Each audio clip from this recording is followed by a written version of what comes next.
ang mga kwento ng pag-ibig, kwento ng buhay at kwento ng pag-asa dito sa Barangay Love Stories. Love Stories.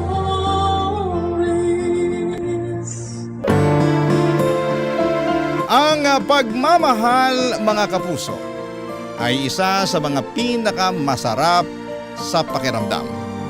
Pero hindi lahat ng pag-ibig ay kailangang ipaliwanag.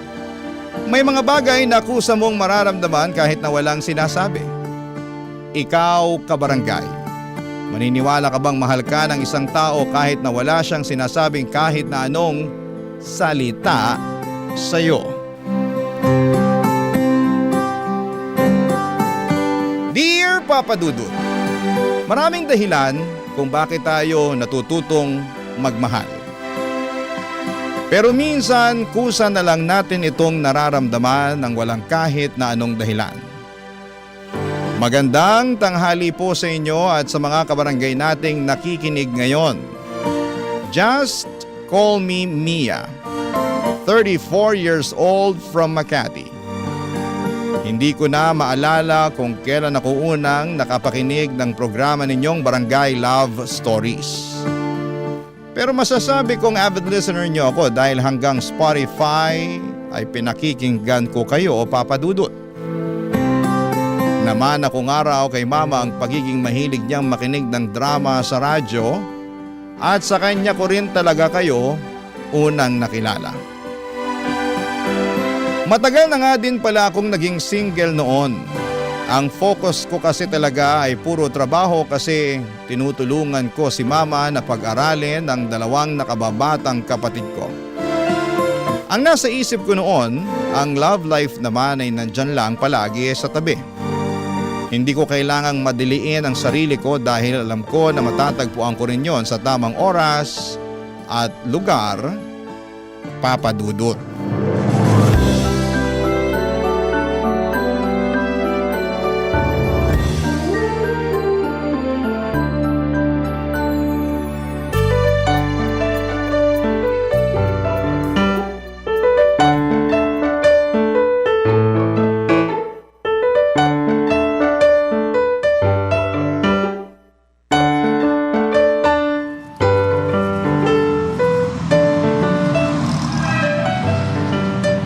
Carol, pabili nga po ng mantika at saka asin. Ate Carol! Ate Carol! Hi, pasensya na. Wala si Ate Carol eh. Pumunta ng palengke kaya ako ang bantay ngayon dito sa tindahan. Ano nga yung binibili mo? Grabe. Ang gwapo naman itong tindero ni Ate Carol sa tindahan niya. Ha? Ano yon? Ay, wala. Ang sabi ko, pabili ng mantika at saka asin. Okay, sige. Sandali lang, kukunin ko lang. Saan nga nakalagay dito yung mantika at saka asin? Ayun oh, sa may bandang taas ng lalagyan. Magkatabi lang yung dalawa. Oo nga. Naku, nandito lang pala. Pasensya, hindi ko pa kasi kabisado yung mga paninda dito eh. Okay lang. Matagal na rin naman akong suki ni Ate Carol eh. Kaya alam ko na halos kung saan nakalagay yung mga paninda niya. Kamag-anak ka ba ni Ate Carol? Oo, pinsan ko siya. Kakuluwas ko lang dito sa Maynila. Saang province ka galing? Sa Pampanga, may nakuha kasi akong trabaho dito sa Maynila kaya dito muna ako titira kina Ate Carol. Nice. Matagal-tagal ka rin pala dito sa amin. Sigurado na lalong dadami yung customer ni Ate Carol. Mukhang maraming ang suki si Ate Carol dito sa inyo eh. Kapag kasi ako yung bantay, yung mga customer din ang nagtuturo ng pwesto ng binibili nila. Ito rin kasi ang pinakamalaking tindahan dito. Kaya ito rin palagi yung unang pinupuntahan ng mga taga rito sa amin. Kaya pala nagpapabalik-balik din yung ibang customer dito sa tindahan. Paano nagpapabalik-balik sila? Napansin ko lang na may ibang mga customer na 3 o 4 na beses sa isang araw kung bumili dito sa tindahan. Talaga? Oo, naisip ko nga na para palang makakalimutin yung mga tao dito kasi palagi nilang sinasabi na may nakalimutan pala silang bilhin. Nako, sinabi lang nila yon. Pero ang totoo, ikaw yung dahilan kaya sila nagpapabalik-balik dito. Ha? Bakit ako? Bago kasi ang mukha mo rito sa amin, tapos may itsura ka pa. Kaya sigurado ako na nagpapakyut lang sila sa'yo. Grabe, hindi naman siguro. Alam mo, kahit magpustahan pa tayo, sigurado ako na tamang iniisip ko. Ang gwapo mo naman kasi talaga eh. Ano yun? Wala. Ang sabi ko, magkano nga yung asin tsaka mantika? 45 lang ate. Ay, ito, exact amount na yan ah. Tsaka, pwede ba wag mo na akong tawaging ate? Lakas makatanda eh, mukha namang magkaedad lang tayo. Mia na lang ang itawag mo sa akin. Sige, kanina pa tayo nag-uusap pero hindi ko man lang natanong yung pangalan mo. Pasensya na. Okay lang yun. Ian nga pala, pangalan ko. Ito na yung mga binili mo, Mia. Salamat, Ian. Papadudot kung i-describe ko si Ian ay palagi kong pwede siyang sabihin na pumasok sa pagiging modelo o artista. Matangkad po kasi siya, tisoy at singkitin pa ang mga mata. Maganda rin ang mga ngipin niya at pwede pang toothpaste commercial. Kaya nga nang sabihin niyang nagpapabalik-balik ang mga customer sa tindahan nila, naisip ko kaagad na nagpapakyut ang mga yon sa kanya. Kahit naman ako ay gusto ko rin gawin yon pero syempre hindi ko ginawa. Hindi pa naman kasi ako desperado na magka-boyfriend noon. Kaya kahit naging crush ko na si Ian ay kinalma ko ang sarili ko at hindi ko ginaya ang mga kapitbahay naming panay ang pagpapakyut sa kanya. Pero minsan kahit tayo ang gumawa ng paraan, tadhana naman ang maglalapit sa atin sa taong gusto natin. Kasi isang gabi na inabot ako ng ulan pa uwi at wala akong dalang payong, pumasok muna ako sa isang convenience store. Nagkataon na nandun din pala si Ian. Nagpapatila din ang ulan. Nagkagulatan pa kaming dalawa at hindi ko na tinanggihan pa nang alokin niya ako na ililibre niya ako ng mainit na kape, Papa Dudut.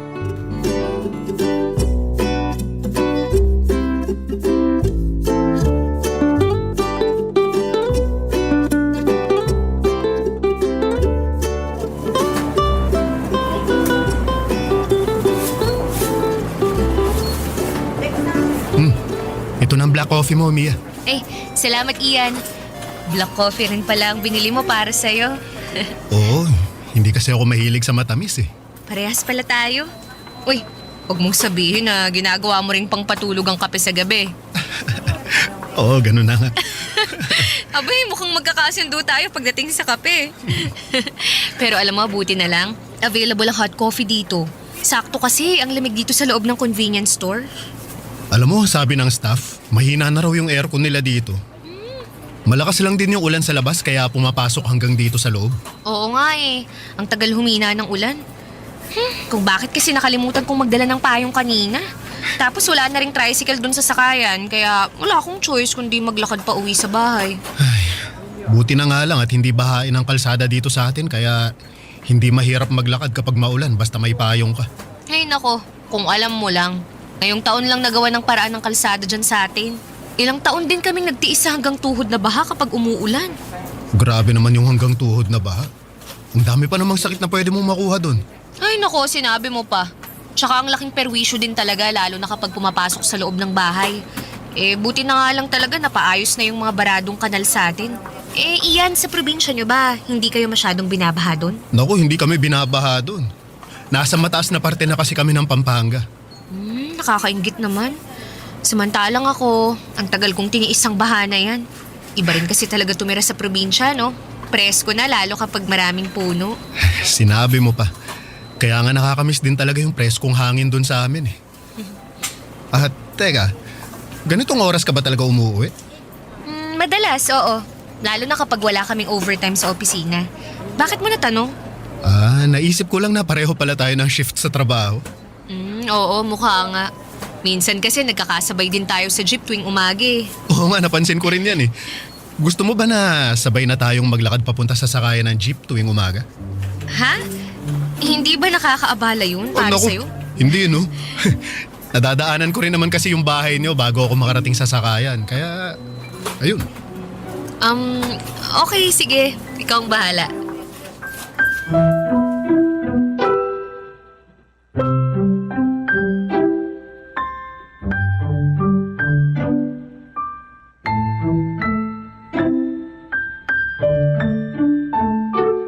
Ma!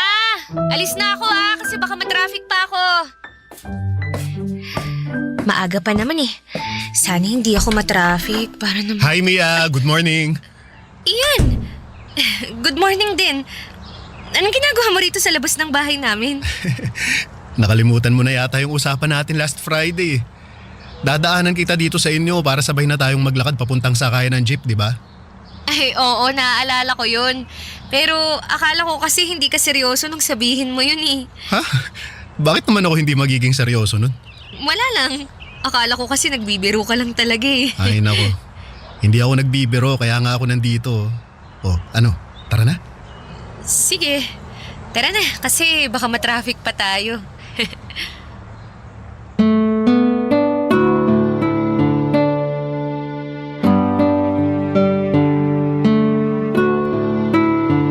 Papadudot, sobrang kinikilig na talaga ako noon pero hindi ko lang syempre pinapahalata. Kinakalma ko lang talaga noon ang sarili ko. Memorable din para sa akin ang gabi na yon kasi ang dami naming napagkwentuhan ni Ian. Kahit saglit lang kaming magkasama.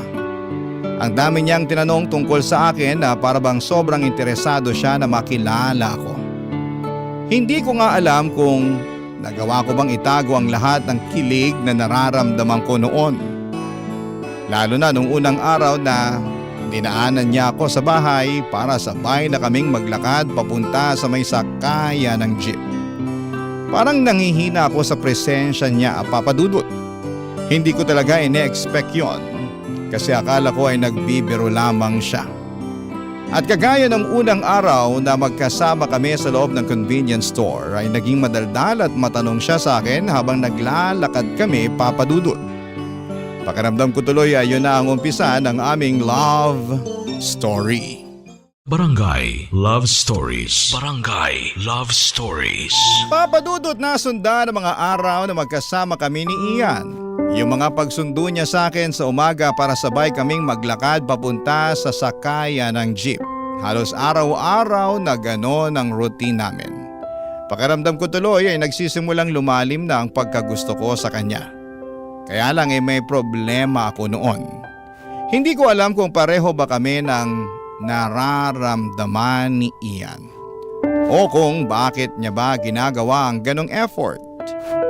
Bukod sa pagsabay niya sa akin, pagpasok at paghatid pa uwi sa bahay ay wala siyang kahit na anong sinasabi tungkol sa nararamdaman niya. Ni hindi niya nga kinukuha ang cellphone or Facebook account ko. Hindi ko tuloy alam kung may dapat ba akong asahan mula sa kanya. Hanggang sa dumating ang araw na may nanligaw sa akin na katrabaho ko, Papadudot.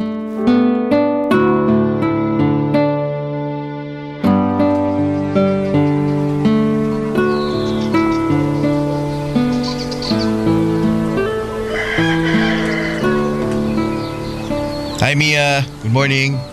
Uy, Lawrence! Bakit nandito ka? Sinusundo kita para sabay na tayong pumasok sa opisina. Ha? Di ba out of way itong bahay namin mula sa inyo papuntang opisina? Oo. Bakit sinundo mo pa rin ako?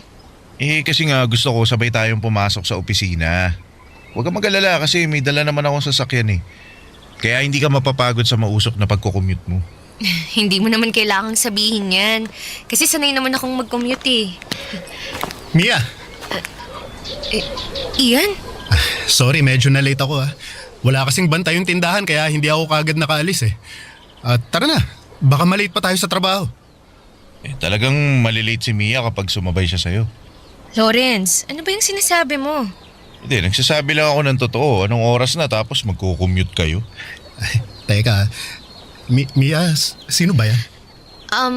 Ian, si Lawrence nga pala. Katrabaho Manliligaw ko. ni Mia. Lawrence!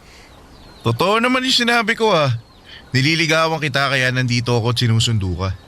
Ikaw pre, sino ka ba? Tsaka bakit kailangan mo sunduin si Mia? Pre, kaibigan ako ni Mia. Diyan lang ako nakatira, malapit dito sa bahay niya. Alam mo, sabay talaga kaming naglalakad papunta dun sa may sakayan ng jeep kaya nandito ako ngayon. Di na kailangan maglakad ni Mia kasi may dala naman ako sa sakyan. Sa akin na siya sasabay. Sa akin sasabay si Mia kasi palagi na namin ginagawa ang paglalakad papunta dun sa may sakayan ng jeep. Di ba, Mia? Ano kasi, Ian? Sabi ko naman kasi sa'yo pare, hindi na sasabay sa'yo si Mia. Kasi may chikot namang susundo sa kanya eh. Lawrence, pwede ba? Patapusin mo naman ako sa sinasabi ko. Hindi, pasensya na. Kasi pinatatagal pa nitong kaibigan mo yung usapan na to eh. Nasasayang lang yung oras natin oh. Ano ba yan? Ian, sasabay muna ako kay Lawrence kasi nakakahiya din sa kanya eh. Sinadya niya kasi akong puntahan dito sa bahay kahit out of way ako sa biyahe niya papunta sa opisina. Sige, ayos lang. Naiintindihan ko. Tama naman siya eh. Hindi ka dapat nagko-commute lalo na kapag may kotse nang sumusundo sa'yo. Paano ba yan? Mauna na ako kasi baka ako naman ang malate eh.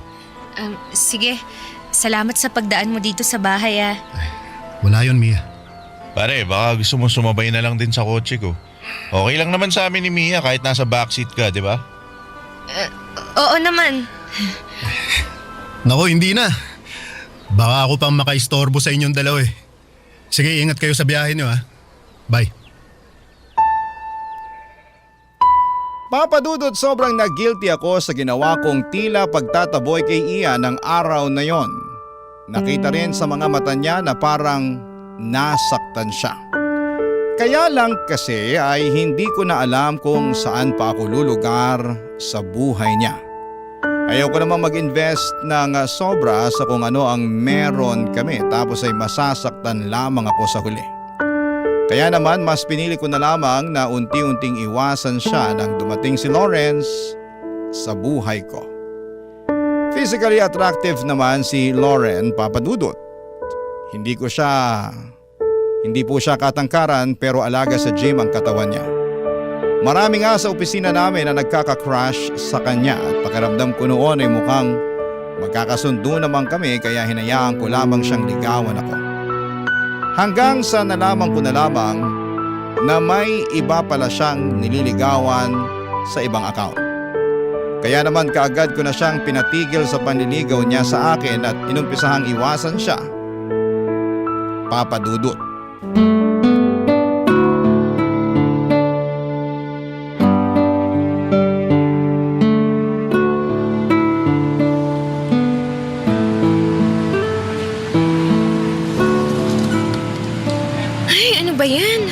Tricycle sa pila. Kung kailan naman ginabi na ako na uwi dahil sa overtime na yan eh. Kailangan ko patuloy maglakad ngayon. Ay naku.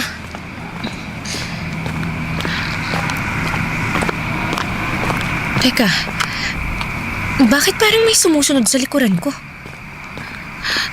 Ay, Diyos ko, huwag naman sanang hold-upper yun kasi ang dilim pa naman dito. Mas bibilisan ko na lang ang paglalakad ko.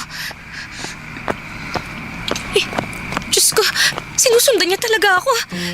Sigurado ako na hold-upper nga talaga to. Ayoko pa pong mamatay, please lang. Huwag po muna ngayon kasi marami pa akong plano tsaka mga gagawin ko. Uy, Mia! Ay, ito na po yung cellphone ko, wallet ko. Gusto niyo buong bag ko na po kunin niyo. Basta huwag niyo lang po akong sasaktan, parang awa niyo na po. Mia! Uy, relax lang. Uy, ako to, si Ian. Uy.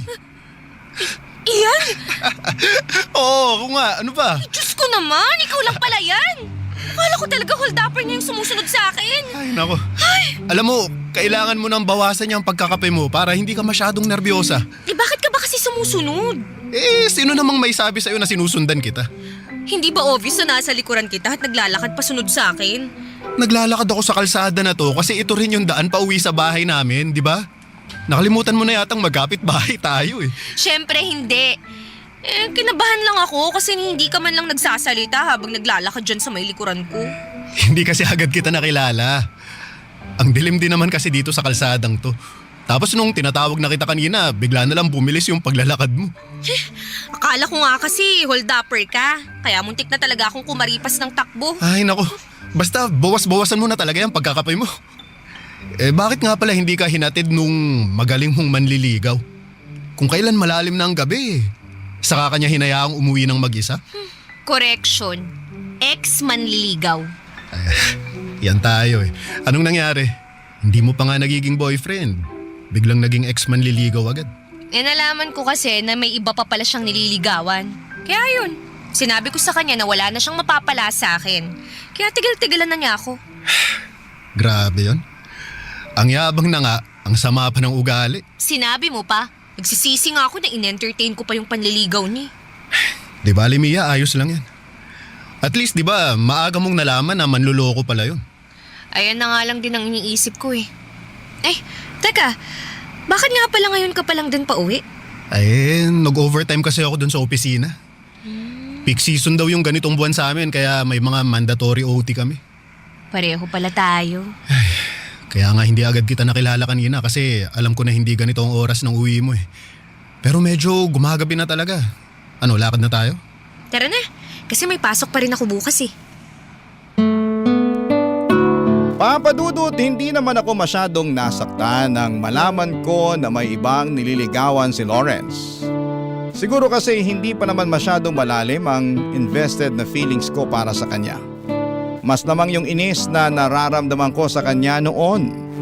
Hindi kasi ako makapaniwala na hindi ko nahalatang may ibang babae na kaagad siyang reserba. Palagi kami magkasama kasi magkaopisina kami at kapag nasa bahay ako, tinatawagan niya ako at naka-video call pa para doon kami mag-usap. Sinusundo niya ako sa bahay at hinahatid pa uwi kahit out of way ang place ko mula sa kanya. Nakita ko naman, Papa Dudut, ang mga effort na ginagawa niya para sa akin, kaya ang akala ko ay seryoso na talaga siya sa akin. Ang masasabi ko lang, ang hirap lang din talagang basahin ng mga taong manluloko at magaling magtago ng mga kalokohan nila, Papa Dudut. Barangay Love Stories. Barangay Love Stories. Papa Dudut, unti-unting bumalik ang closeness namin ni Ian. Sabay na ulit kaming naglalakad sa umaga papunta sa sakayan. Nandun yung paulit-ulit na kwentuhan at tawanan naming dalawa, pero hanggang sa mga oras na yon ay wala pa rin kahit na anong level up na ginagawa itong si Ian. Hindi ko tuloy alam kung aasa na ba ako o baka naman hanggang kaibigan lang talaga ang pagtingin na meron siya para sa akin. At dahil natatakot ako na masira ang friendship na nasimula naming dalawa, ay in-enjoy ko na lamang ang mga moment na magkasama kami. Samantalang si Lawrence naman ay nangungulit na bigyan ko pa siya ng second chance. Sinabi ko na wala akong second chance na ibibigay sa kanya kasi hindi naman naging kami. Pero hindi niya raw sana pinayagan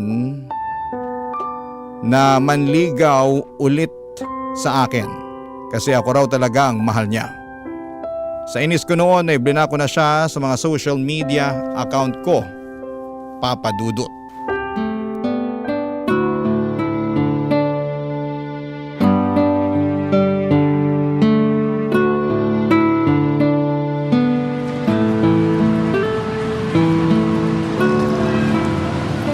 Nasaan na kaya si Ian? Hanggang ngayon wala pa rin siya dito sa babaan ng jeep. Napa-overtime pa yata siya sa trabaho. Mia! Oh, Lawrence! Ba't ka nandito? Pinuntahan kita kasi gusto kita makausap eh. Alam mo naman na ayaw kitang kausap, di ba? Kaya hindi mo na dapat sinayang pa ang oras mo dito. Sandali lang, pakinggan mo muna ako, Mia. Ano pa bang dapat kong marinig mula sa'yo? Alam ko na ang lahat, kaya wala ka nang dapat na ipaliwanag o sabihin pa, Lawrence. Gusto ko lang naman sabihin sa'yo na tinigilan ko na yung panliligaw ko kay Cathy. Oo, ngayon? Mia, hindi mo ba talaga nagigets? Tinigilan ko siya kasi ikaw yung pinili ko. Ay, wow! So dapat pala magpasalamat pa ako sa'yo pagkatapos mo kaming pagsabayin na dalawa? Ha? Mas seryoso ako sa'yo. Kung ano man yung nalaman mo na pagporma ko sa kanya, wala lang yun. Ikaw naman talaga yung gusto ko eh, kaya tinigilan ko na kagad siya. Huwag naman sanang baliwalain yung ginawa ko para sa'yo. Ang kapal din talaga ng mukha mo, no?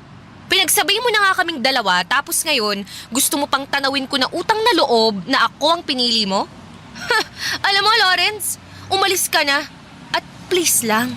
Huwag mo na akong lalapitan kasi ayoko na talagang makausap ka. Ginugulo ka ba ng lalaking to, Mia? Ian, nandyan ka na pala. Alam pare, huwag ka nang makialam dito. Hoy, makikialam ako kasi kaibigan ako ni Mia. Bakit? Kaibigan ka lang naman niya. Ako manliligaw niya. Kaya dapat, mas tamang kaming dalawa yung mag-usap. Tumigil ka na nga, Lawrence. At umalis ka na rito. Di ako aalis. Kasi mag-uusap pa tayong dalawa. Iba rin talaga ang lakas ng loob mo na humarap pa sa kanya ngayon, no? Ian, tama na. Tara na, umalis na tayo rito. Wala kang alam, kaya tumahimik ka na lang dyan, boy. Sinong may sabing wala akong alam?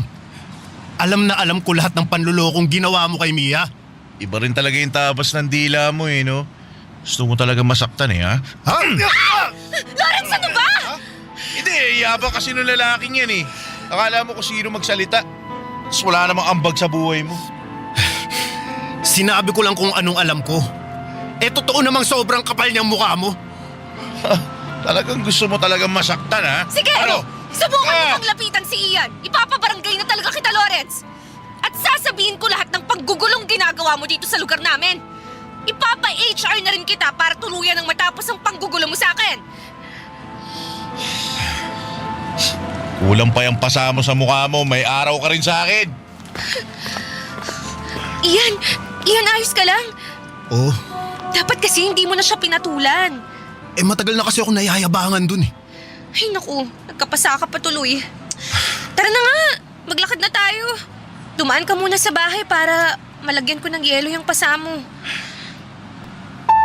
Papadudot kinabukasan nga ay nag-file ako ng reklamo sa HR namin laban kay Lawrence. Gusto ko na kasi ng peace of mind sa buhay at sa trabaho.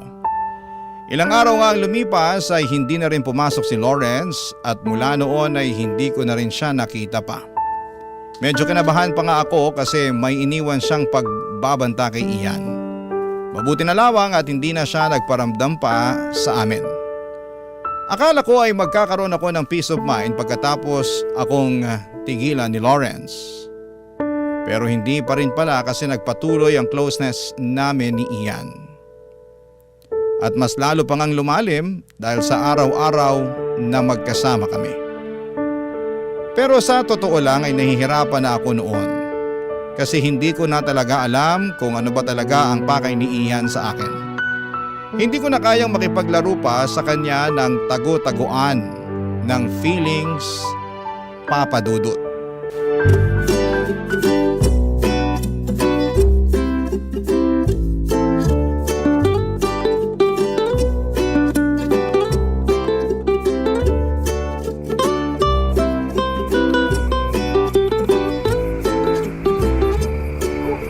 Buti na lang hindi na masyadong maulan, no? Natuyo na rin sa wakas yung mga labahin ko. Oo nga eh. Eh grabe rin kasi yung ulan ng mga nakaraang linggo. Non-stop. Pansin ko rin yan. Alam mo, buti na lang, masipag magluto ng sopas si Ate Carol kapag maulan. Ang sarap kaya ng sopas kapag malamig ang panahon. Ikaw, Mia, anong paborito mong pagkain kapag maulan? Kahit ano. Paano kung kahit ano? Kung anong niluto ni nanay, yun lang ang kakainin ko. Ah, sa bagay. Hindi naman tayo pwedeng palagi na lang mag-request ng pagkain na gusto nating ipaluto. Ay, sa wakas Biyernes na rin. Makakapagpahinga na rin tayo sa trabaho. Malamig-lamig pa rin yung panahon kahit paano, no? Kaya sigurado na malamig ang tulog ko nito mamayang gabi. Anong oras ka pala nagigising sa umaga, Mia? Depende sa tulog ko. Sa bagay, nakadepende nga rin naman sa oras ng tulog natin yun.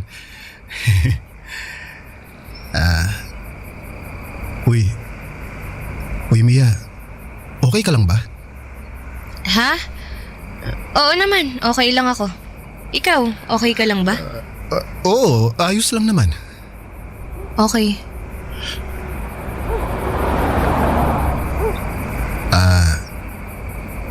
Mia, may problema ba tayo? Ha?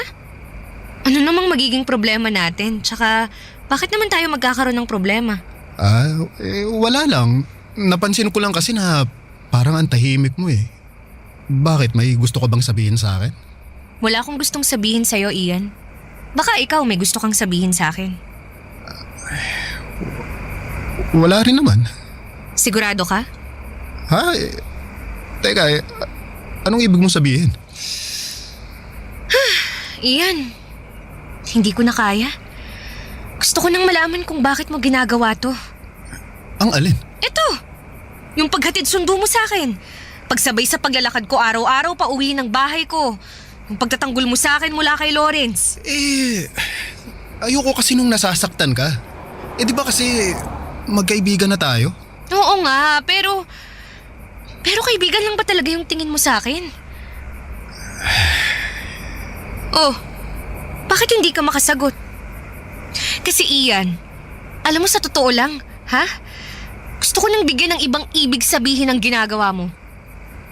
Sabihin mo nga sa akin ang totoo. Gusto mo ba ako? Okay. So mukhang mali ako. Di sorry. O sige, mauna na akong umuwi sa'yo. Mia, gusto kita. Sinasabi mo lang ba yan kasi alam mo na yan ang gusto kong marinig mula sa'yo? Mia, sinasabi ko to sa'yo kasi ito yung totoong nararamdaman ko. Yun naman pala eh. Bakit hindi mo sinabi dati pa? Bakit kailangan mo akong pahirapan na basahin yung nararamdaman mo? Akala ko kasi ayos na yun kasi nag-e-effort naman na ako kahit papano para makasama ka eh. Hindi okay yun. Kasi hindi ko alam kung anong ine-expect ko mula sa'yo. Oo nga, sinasamahan mo akong maglakad araw-araw. Sinusundo at hinahatid mo pa nga ako sa bahay namin eh. Pero hindi sapat yun, Ian. Kasi hindi mo sinasabi kung anong nararamdaman mo. Hindi mo nga kinukuha yung cellphone number o social media account ko eh. Para magka-chat man lang tayo. Paano ko malalaman yung nararamdaman mo? Sorry. Natatakot lang din kasi ako eh. Natatakot ako na baka hindi tayo pareho ng nararamdaman at iwasan mo na ako. Kaya ayun, hindi na lang ako nagsalita. Pero wag kang mag-alala, Mia. Lalabanan ko na lahat ng takot na nararamdaman ko. Mas ipaparamdam, ipapakita at sasabihin ko sa'yo kung gaano ka ka-espesyal para sa akin.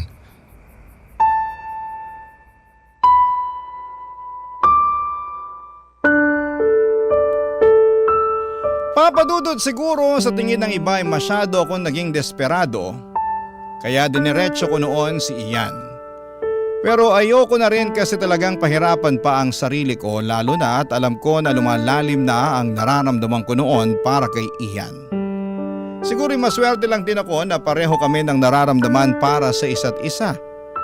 Nung unay iniisip ko pa na baka sinasakyan niya lamang talaga ang mga sinasabi ko noon. Pero kinabukasan, na araw ng Sabado at wala kaming pasok sa trabaho ay nagulat ako nang pumunta siya sa bahay at niyaya akong manood ng sine. Siyempre, pinaunlakan ko naman siya at nasundan na ang mga date namin na yon, hanggang sa maging official na kaming magkarelasyon.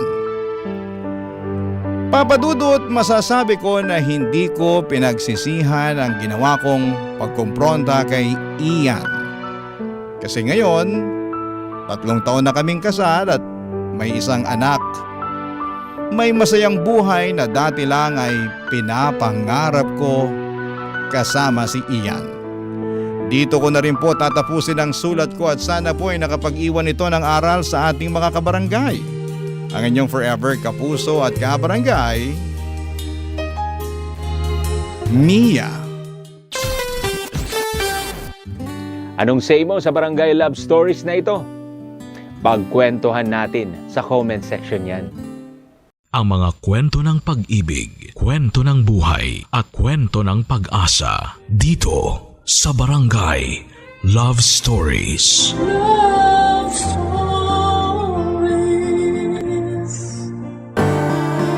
Mas masarap ang isang putahe kapag ito ay malasa.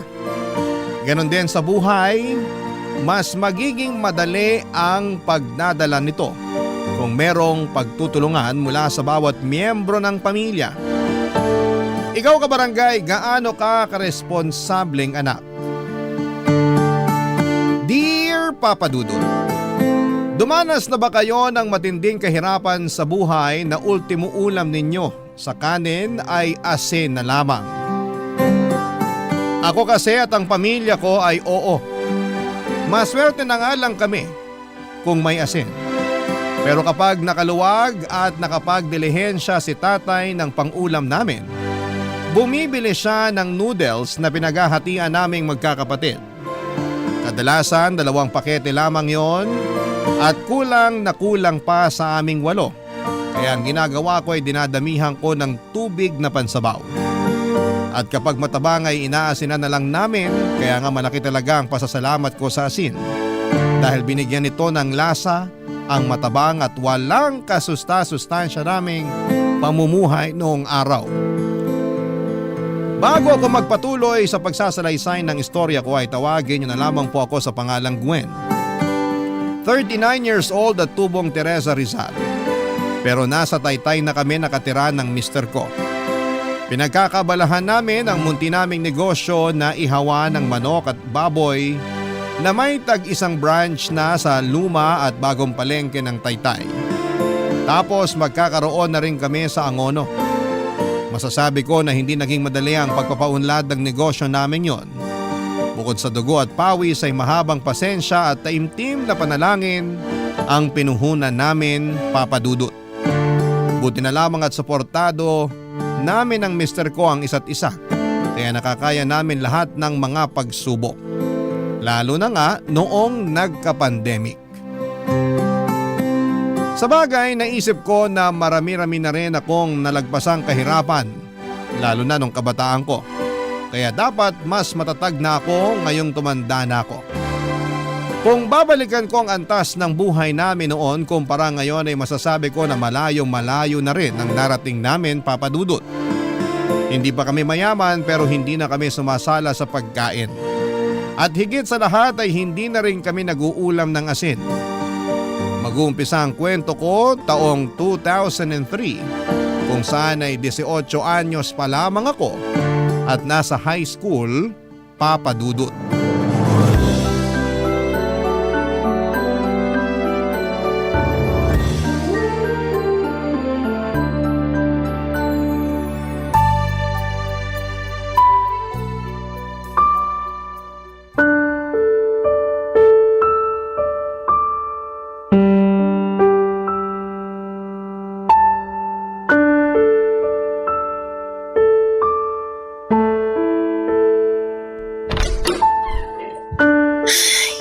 Nandito na po ako, Nay.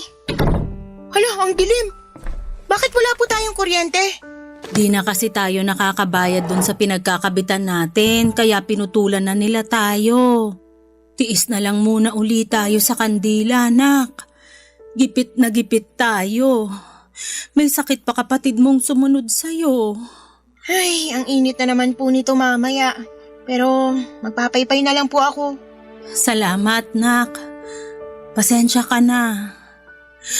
Ay, nga pala, bakit ginabi ka yata? Nag-practice pa po kami ng sayaw para sa presentation namin sa school bukas eh. Nakakapagod nga po. Sakit na ng binti at balakang ko paulit-ulit na lang. Di kasi makuha nung iba kong kaklase yung step eh. Kaya mo't. At hindi ka man lang nagpaalam sa amin ng tatay mo. Sana naabangan kanya at nasundo dyan sa may highway. Alam mo namang delikado iskinita papunta rito sa atin. Biglaan po kasi, Nay. Tsaka ayos lang naman po ako. Buti na lang din walang nagiinuman dyan sa labas kaya dire-diretso ako nakauwi rito. Ay, kamuntik na pala akong habulin ng aso ng kapitbahay nating bruha. Buti na lang di nakatalon dun sa gate nila. Lampa talaga. Eh, kumain ka na ba? Hindi pa nga po. May kanin pa po ba? Oo, pero baka malamig na. Sabawan mo na lang para lumambot. Ay, sige po, Nay. Sakto, gutom na ako. Hala, ano po to, Nay? Literal na sabaw lang? Oo, pero may lasa naman yan. Tinimplahan ko yan ng asin at paminta. Yan lang kasi kinaya natin pang ulam, nak. Pasensya ka na. Parang nakakawalang gana naman po tong kainin. Sana hinaluan nyo man lang kahit talbos ng kamote para may ngunguyain ako.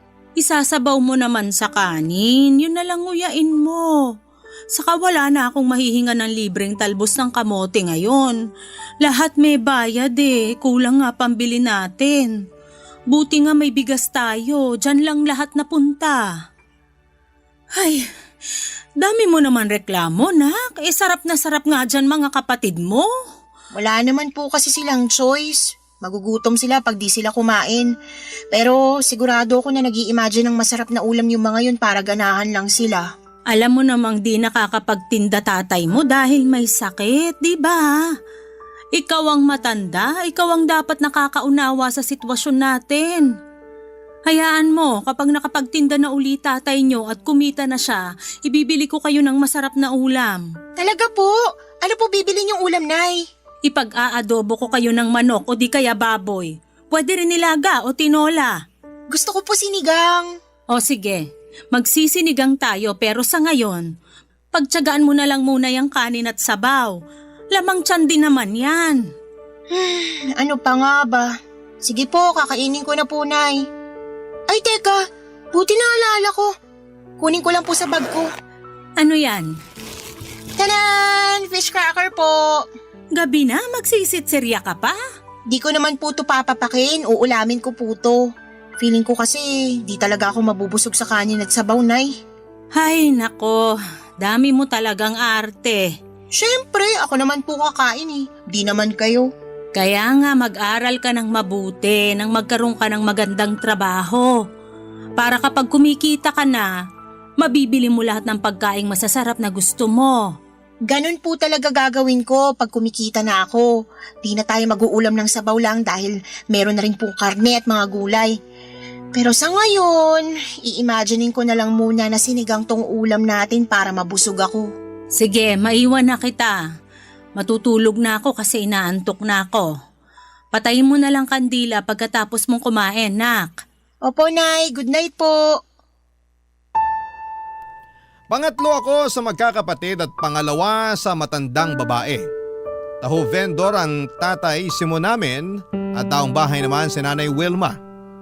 Nakatira lamang kami sa maliit na barong-barong na may tagpi-tagping yero at dingding na plywood. Sunod-sunod kaming magkakapatid kaya naman hindi nalalayo ang agwat ng edad namin sa isa't isa. Ako na lang ang nag-aaral sa amin dahil huminto na ang ate at kuya ko para mamasukan ng trabaho. Nangatulong sa Maynila si ate samantalang si kuya ay nagtrabaho sa peryahan bilang utusan at tagalinis. Pero hindi sila regular na nagpapadala ng pera sa amin. May sariling pamilya na kasi si kuya tapos si ate ay nalaman na lamang namin na nakipagtanan sa boyfriend niya. Simula noon ay naatang na sa mga balikat ko ang responsibilidad bilang panganay. Kaya ganoon na lamang ang tampo ko kina nanay at tatay papadudot. Sa kabila ng lahat ay mahal ko naman ang aking pamilya.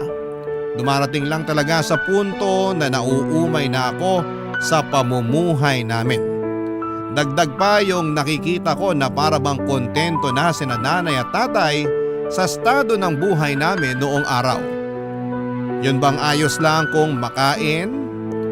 May makain at ipagdasal na lang sa Diyos na maghimala kung wala. Mabait si nanay at maalagang ina papadudot pero madali siyang malungkot at malugmok. Mahina rin ang loob niya kaya kahit na anong oportunidad ang dumating sa kanya, tulad ng magandang trabaho ay hindi niya sinusubukan o pinapasok man lang. Hindi raw niya kaya at natatakot siyang magkamali. Si tatay naman ay masipag sa paghahanap buhay pero may ugali siya na hindi ko gusto, papadudot.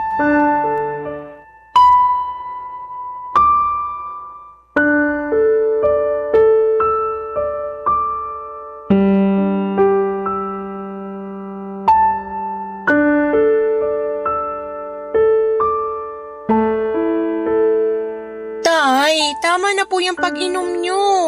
Nakakalimang bote na kayo ng biri. Lasing na po kayo. Sino may sabi sa'yong lasing na ako? Kaya ko pa maglakad ng diretsyo. Lukuhin nyo lelang nyo. Halos matumba na nga kayo nung naglalakad kayo kanina. Huwag na po kayong tumayo dyan. At bakit mo ako inuutusan? Sino ka ba sa akala mo? Sino ka nga ulit? Si Gwen po, anak niyo po. Anak? Kasi sa pagkakaalam ko, wala akong anak na swail at bastos. Kaya di kita anak. Lumayas ka sa pamamahay ko. Hindi ko naman po kayo binastos. Nag-aalala lang po ako sa inyo kaya pinagsasabihan ko kayo. Tama na po, wag na po kayong uminom, Tay. Bitiwan mo nga ako. Aray ko naman po, Tay. Masyado ka kasing pakialamera. Masama po ba yun? Kanina pa kayo inom ng inom. Tapos pag nasobrahan kayo, magkakalat na naman kayo ng suka nyo. O bakit? Ano naman kung magkalat ako? Nandyan ka naman para linisin, di ba? Sabi mo, anak kita. Kaya responsibilidad mo na pagsilbihan ako na magulang mo. Gusto nyong pagsilbihan ko kayo, ang tigas-tigas nga ng ulo nyo. Anong sinabi mo? Bastos ka! Nagsasabi lang naman po ako ng totoo. Tsaka, kayo po yung unang nang bastos dyan eh. Tinulak nyo pa ako. Akala nyo ba di masakit? Ang arte mo naman! Di ka naman nabalian ng buto. Saka yan natutunan mo sa eskwelahan. Ang sagot-sagutin ako. Aba, sana di ka na lang namin pinag-aral ng nanay mo. Sana nagtrabaho ka na lang para may silbi ka. Sumusobra na kasi kayo, Tay. Ang sakit nyo pa magsalita. Alam mo, kaunti na lang madadago ka na kita. Ay ayoko sa'yo eh. Palasagot ka. Buti pa yung ate mo. Mabait sa akin. Pero nasan po si ate? Nakipagtanan sa boyfriend niya, 'di ba? Iniwan niya na tayo. Pinabayaan na tinakasan kasi siguro nagsasawa na siya sa pamilya natin. Ayaw na niyang tumulong sa atin kasi pagod na siyang maghirap kasama natin. Sumusobra ka na, Gwen! Nasasaktan po ba kayo kasi alam niyo totoo sinasabi ko? Pag di ka pa nagtigil, masasampal na talaga kita. Anong nangyayari rito? Bakit ka sumisigaw, Noli? Yan kasing anak mo. Balasubas sumagot sa akin. Nagpipigil lang ako pero gusto ko na talagang sampalin. Ano ba kasing sinabi mo sa tatay mo, nak? Di yung totoo. Pabida kasi si tatay, laging kinukumpara sa akin si ate pero iniwan naman tayo kasi ayaw na tayo makasama. Tumigil ka na Ako ba talaga yung pabida? Dago ka na kaya kita. Sige po, gawin nyo. Total, dyan naman kayo magaling. Halika rito. Ipapakita ko sa'yo kung saan ako magaling. Pwede ba tumigil na kayo? Yang anak mo ang patigilin mo. Huwag ako. Isa, Wilma. Dadago ka na rin kita. Bakit naman ako nadamay dyan? Umaawat lang naman ako. Damay ka na. Kasi kamukha mo yung bruwang yan. Ano naman pong koneksyon nun? Malaki. Kasi pareho akong nayayamot sa pagmumukha nyo ng nanay mo. Sarap yung pag-untugin mga peste kayo. Mabuti pa, makalayas na sa pamamahay na to. Saan ka pupunta? Basta, malayo sa inyong dalawa. Prangka at masakit magsalita ang tatay ko, lalo na pag nakainom. Kaya nga kahit na alam ko ang bagay na yon ay nasaktan pa rin ako sa mga sinabi niya. Pero hindi rin naman ako yung klase ng tao na mananahimik na lamang pag pinagsalitaan ako ng hindi maganda. Sumasagot ako at nangangatwiran at para sa akin ay walang kinalaman ang mga natutuhan ko sa eskwelahan. Kasi alam kong agrabyado na ako. At ayoko sa lahat ang iniinsulto kahit na sarili ko pang mga magulang papadudot. Kaya nga swail at bastos na anak ang tingin sa akin ni tatay. Sa bagay, hindi ko na yon maaalis sa kanya dahil hindi ako ang paborito niya. Ayoko na lang na makipagkompetensya sa ate ko lalo na at hindi rin namin siya mahagilap ng mga panahong yon. Bigla tuloy akong nainggit sa kanya kasi mabuti pa siya. Nakatakas na sa responsibilidad sa pamilya namin. Pero wala naman akong lakas ng loob na gawin ang ginawa niya dahil naaawa ko sa mga maliliit kong kapatid. Sila na lang ang rason kaya nananatili pa rin ako sa bahay namin ng mga panahong yon, papadudot. Barangay Love Stories. Barangay Love Stories. Nang mga panahong yon ay naisip kong tama si tatay sa mga sinabi niya. Na imbes mag-aral ay maghanap na lamang ako ng trabaho. Ganon din naman kasi yon, pag nakapagtapos ako ay magtatrabaho din ako. Kaya bakit hindi ko na lamang unahan? Wala nga akong diploma pero meron naman akong kita. Saka malaki ang maitutulong noon sa pamilya ko na porgang-porga na sa pag-uulam ng noodles, sardinas at sabaw na may asin at paminta. Gusto ko namang makatikim ng fried chicken ang mga kapatid ko at magagawa ko lamang yon kung kumikita na ako ng pera na pambili. Nung una ay sinubukan kong mag-working student pero hindi ko talaga kinaya. Sa uli sinuko ko na lamang ang pag-aaral ko at nag-full-time tendera ng tinapa at ng dilis sa palengke, Papa Dudut. Mababa lang ang sahod ko noon, nasa 250 pesos isang araw. Pero malaking halaga na yon para sa akin. Kaso'y hindi ko pa rin kayang bumili ng lechong manok. Kaya nagtiyaga na lamang kami sa pritong manok per peraso na nabibili sa kanto. Masarap naman kahit puro harina at tumitigas pag malamig na. At least, hindi na asin o noodles ang inuulam namin dahil may nangunguya ng laman ng totoong manok ang mga kapatid ko. Masaya na sila doon kaya masaya na rin ako. At proud din ako sa sarili ko dahil nakakapag-abot na ako ng pera kay nanay ng mga panahong yon, Papa Dudut.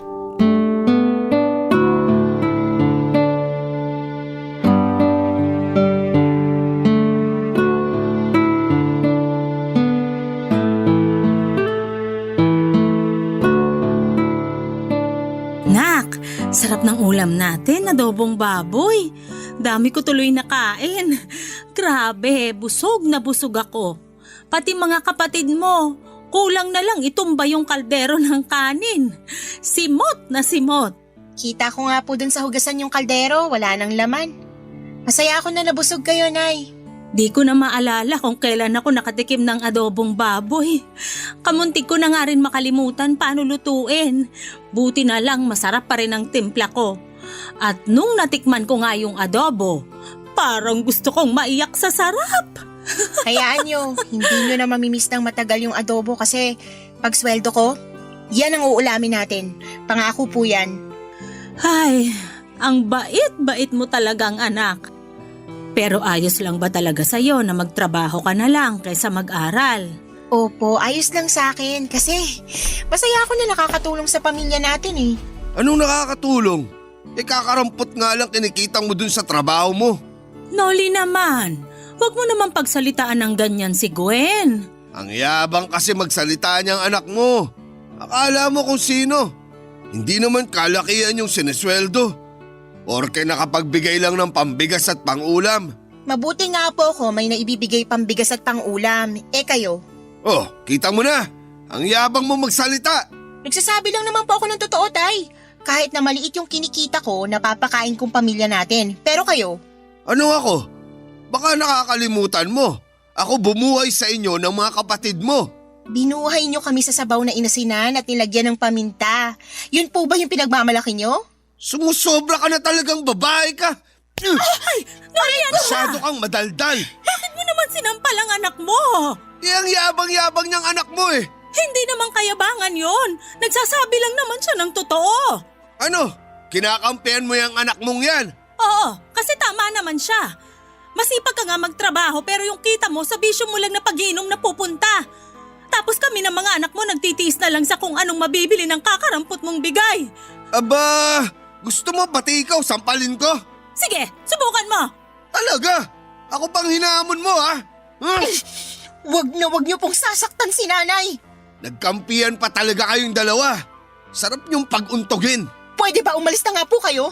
Kanina ayos-ayos namin nag-uusap dito tapos dumating lang kayo para manggulo. Kung ikaw kaya palayasin ko sa pamamahay na to, baka nakakalimutan mo sinong batas dito. Hindi ko po nakakalimutan pero sana umayos naman kayo.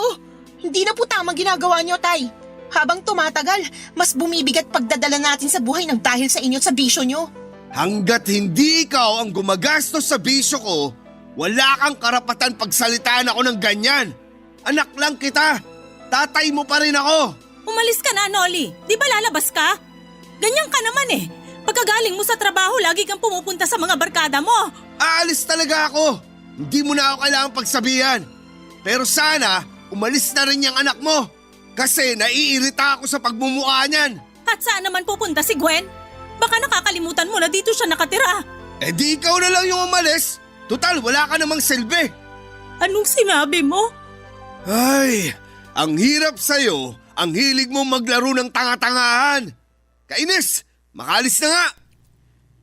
Iyon ang unang beses na sinampal ako ni tatay kaya magkahalong gulat at galit ang naramdaman ko ng araw na yon.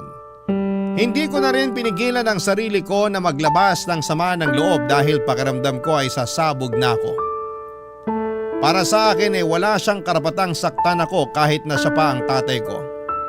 Pakiramdam ko ay nanliit ako sa mga sinabi niya at nawala ng saysay ang pagtatrabaho ko para sa pamilya namin. Kaya umiyak na lamang ako pagkatapos noon at tinext ko ang boyfriend ko para magsumbong sa kanya, Papa Dudut. Makalipas ang 1 linggo ay nag-decide akong umalis na lamang sa bahay namin para makipag-live-in sa boyfriend ko. Masama pa rin kasi ang loob ko kay tatay at nakadagdag sa bigat nang nararamdaman ko yung hindi namin pagpapansinan sa bahay. Minsan nagpapasaring pa siya kung gaano ako kasamang anak kasi maramot daw ako. Sinasaway naman siya ni nanay pero nauuwi lang yon sa away kaya naaaburido na ako. Sukan-sukan na ako sa bahay namin kaya ginusto ko na lamang bumukod. Hindi naman nila ako napigilang umalis lalo na ni nanay at ng mga nakababata kong kapatid. Pero nangako ako na bibisita sa kanila at magbibigay pa rin ng perang pangkain at pambayad sa bills. Lumipas ang 5 buwan, habang nasa bahay ako para dumalaw kina nanay, ay meron siyang sinumbong sa akin.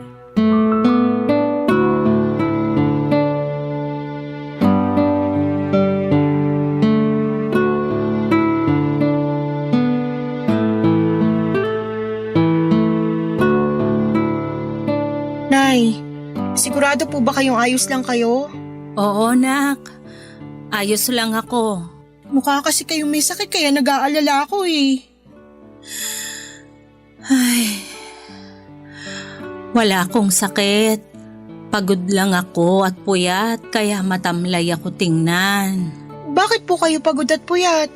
Siyempre, inaasikaso ko mga kapatid mo. Tapos ako lang naman naglilinis at nagluluto rito sa bahay. Ganun po ba? Sa bagay, pasensya na po kayo kung umalis ako rito sa atin ah. Bakit ka naman humihingi ng pasensya? Siyempre, naisip ko baka masama loob niyo sa akin kasi iniwan ko kayo. Hindi yun ang nasa isip ko, nak. Saka nasa tamang edad ka na para magdesisyon sa sarili mo. Bukod doon, di naman kita masisisi kung gusto mo nang lumagay sa tahimik kasama yung boyfriend mo. Wala kasing kapayapaan tong pamamahay natin. Lalo ngayon na... Na ano po? Wala, nak. Iba na lang pag-usapan natin. Kamusta ka naman? Kayo ng boyfriend mo? Ayos lang po kami, Nay. Pero, curious po ako sa sinasabi niyo kanina. Ha? Wala naman akong sinasabi ah. Meron po. Ayaw niyo nga lang pag-usapan. Ayoko na kasing idamay ka. Problema na namin yun ng tatay mo.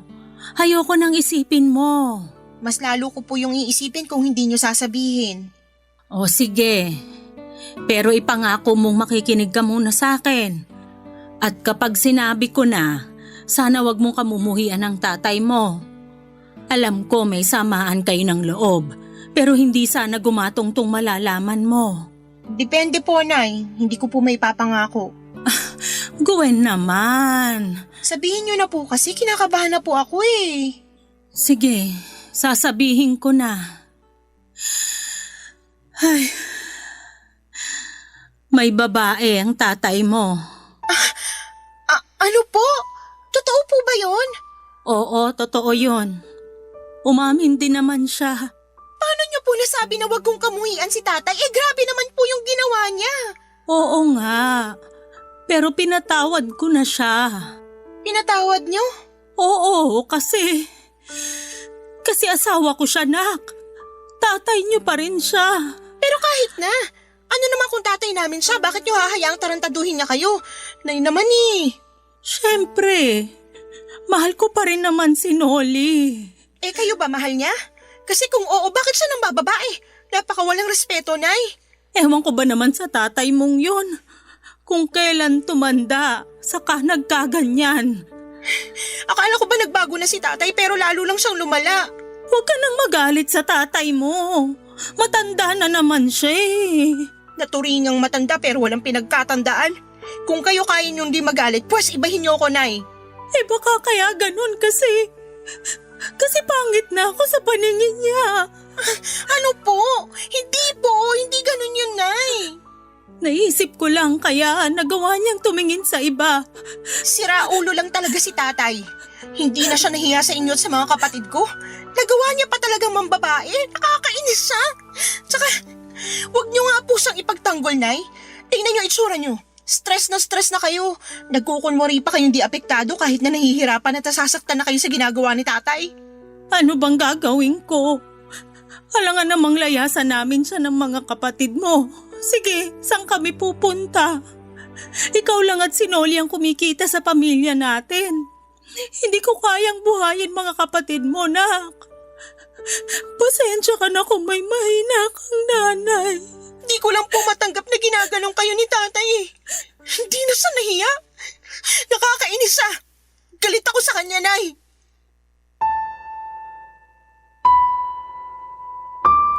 Habang pinakikinggan ko si nanay ay lalong kumukulo ang dugo ko.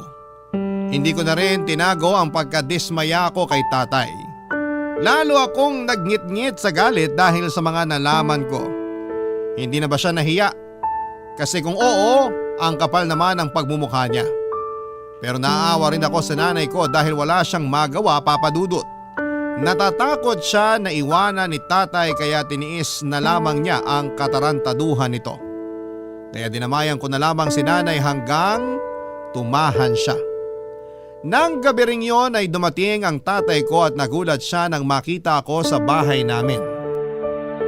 Pero imbes na mainit na yakap at halik, sinumbatan ko siya sa mga sumbong na nalaman ko mula kay nanay. Tapos nauwi yon sa mainit-init na away na may sigawan kasabay noon ang pagpapalayas niya sa akin sa pamamahay niya, Papa Dudut. Iyak ako ng iyak nang ikwento ko sa boyfriend ko ang mga nangyari sa pagdalaw ko kina nanay. Wala rin naman siyang nagawa kaya niyakap na lamang niya ako ng mahigpit hanggang sa tumahan ako. Kahit na magkasama na kami sa isang bubong ay nagkasundo kami na hindi muna mag-aanak dahil mahirap ang buhay. Factory worker ang boyfriend ko at pinasok niya ako sa pinagtatrabahuhan niya. Nangako kami sa isa't isa na mag-iipon ng pera kasi gusto naming magnegosyo. Maswerte ako sa kanya dahil kahit pareho kaming laki sa hirap ay mataas naman ang ambisyon namin. At yon ay ang umasenso sa buhay, Papa Dudut. Barangay Love Stories. Barangay Love Stories. Papa Dudut, bukod sa regular naming trabaho ng boyfriend ko ay sinubukan din naming magtinda ng ulam at pang-almusal na binebenta namin sa aming pinagtatrabahuhan. Tapos, imbes na magpahinga tuwing linggo, ay tumatanggap kami ng mga short order na mga palutong merienda tulad ng spaghetti at pansit. Ginawa namin yon para madagdagan ang income at ang ipon namin. At kahit na nga nakakaluwag na kami, mas naging matipid kami ng boyfriend ko. Hindi po kami tumigil sa pagtitinda para mahanap namin ang negosyong gusto naming i-pursue. Makalipas ang 8 taon, nag-resign na ako sa pabrika at sinimula na ang business naming ihawan ng manok, Papa Dudut. Nagbigay pa rin ako kina nanay ng pera pero laging nakakarating sa kaalaman ko na ginagastos lang yun ni tatay sa bisyo niyang alak at sa pagsasabong. Kaya naman nanatili pa ring hikahos ang pamumuhay ng pamilya namin. Bagay na lalong nagpahirap sa kalooban ko ng mga panahong yon. Nasabi ko na lamang sa sarili ko na ang bigat nilang dalhin dahil nauubos ako sa kanila. Ang hirap nilang tulungan kasi sinasamantala nila ang kabaitan ko.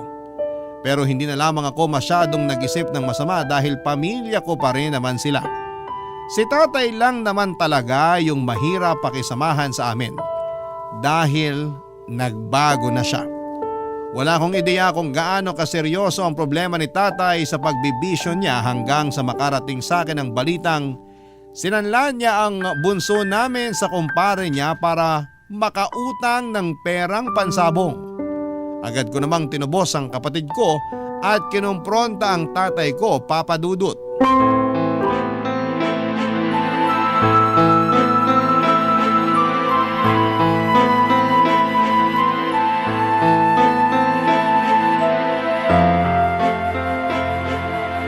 Ipapabarangay kita, tay! Wag, nak! Patawarin mo ako! Paano ko po kayo mapapatawad patong-patong ng mga kasalanan niyo sa amin? Una na yung pambababae niyo, tapos ngayon dinagdagan niyo pa ng panibagong kasalanan? Anong klaseng ama kayo, tay? Gawain po ba ng matinong magulang yung isang laang sariling anak ng dahil sa pera? Alam ko namang mali, pero di ko lang talaga napigilan. Anong hindi niyo napigilan? Ewan ko, basta kating-kati kamay ko na makapagsabong. At kapag hindi ko ginawa yun, parang masisiraan ako ng ulo. Matagal na po kayong siraulo simula nung hayaan yung kainin kayo ng mga bisyo nyo. Ang sama-sama nyo, tay! Pinagpalit nyo kaming pamilya nyo sa pesteng bisyo na yan! Nak, huwag mo naman pagsalitaan tatay mo ng ganyan. Nagsisisi na naman siya sa ginawa niya eh. Huli na para magsisi kasi nagawa niya, nanay. Tsaka naririnig nyo bang sarili nyo? Pinagtatanggol niyo si tatay matapos niyang isang lang kapatid ko. Nasisiraan na ba kayo ng bait? Hindi, pero tatay mo pa rin siya. Desperado lang siya kaya niya nagawa yun, pero alam kong hindi na niya uulitin. Sabihin mo kay Gwen na hindi mo na uulitin, Oli. Tama, nanay mo, nak. Hindi ko na uulitin. Kaya sana patawarin mo na ako. Magbabagong buhay na ako. Hindi na ako magsusugal o mambababae. Sana noon niyo pa yung ginawa. Ginagawa ko naman na eh. Wilma, sabihin mo nga sa anak mo na nagbabagong buhay na ako. Bigyan mo na ng isa pang pagkakataon ng tatay mo. Maawa ka sa kanya, nak. Ewan ko sa inyo, nay. Hindi ko maintindihan kung bakit imbis na yung kapatid kong kampihan nyo, tatay pa rin talaga kayo kampi. Baka nakakalimutan nyo. Harap-harapan kayong niloko ng taong yan. Huwag yung sabihin sa akin na ayos lang sa inyo na iniiputan niya kayo sa ulo. Siyempre hindi, pero matagal na yun. Matagal na nung huling beses na may kinaloko ang babae ang tatay mo. Hindi ko lang sinasabi sa'yo pero nakikita ko, nagbabago na siya. Sabi ko naman sa'yo, nak. Nagbabagong buhay na ako eh. Ewan ko, tay. Hindi ko na alam kung sino paniniwalaan sa inyo ni nanay kasi lumalabas para kayo nagkakampihan eh. Pinagtatakpan ni nanay ang mga kasalanan nyo kasi mahal niya kayo. Alam ko. Kaya nga malaki pasasalamat ko sa nanay mo dahil hindi niya ako iniwan. Kaya sana bigyan mo pa ako ng isa pang pagkakataon. Marami akong kasalanan sa pamilya natin. Lalong-lalo na sa'yo, Gwen. Gusto kong bumawi kahit bago man lang mamatay. Huwag mong sabihin yan, Noli. Hindi ka pa mamamatay. Hindi lang po kayo sa akin dapat humingi ng patawad, tay. Doon din sa kapatid ko kasi panigurado na trauma yun sa ginawa nyo. Kaya nga desidido akong ipabarangay kayo. Pero sige, bibigyan ko pa kayo ng isa pang pagkakataon. Kaso pag naulit po to, hindi ko na kayo mapapatawad. Salamat, nak. Salamat talaga. Pangako, hindi ko na uulitin. Galit na galit ako kay tatay ng mga panahong yon. Marami akong tanong sa kanya dahil hindi ko lubos maisip na magagawa niya yon sa sarili niyang anak. Wala siyang konsensya at gusto ko siyang turuan ng leksyon sa pamamagitan ng pagpapakulong sa kanya. Pero nagmakaawa si nanay na huwag ko nang gawin yon. At nang mahimasmasan naman si tatay sa katarantaduhan niya ay umiyak siya. Dahilan para lalo kong maramdaman na maawa sa kanya, Papa Dudut.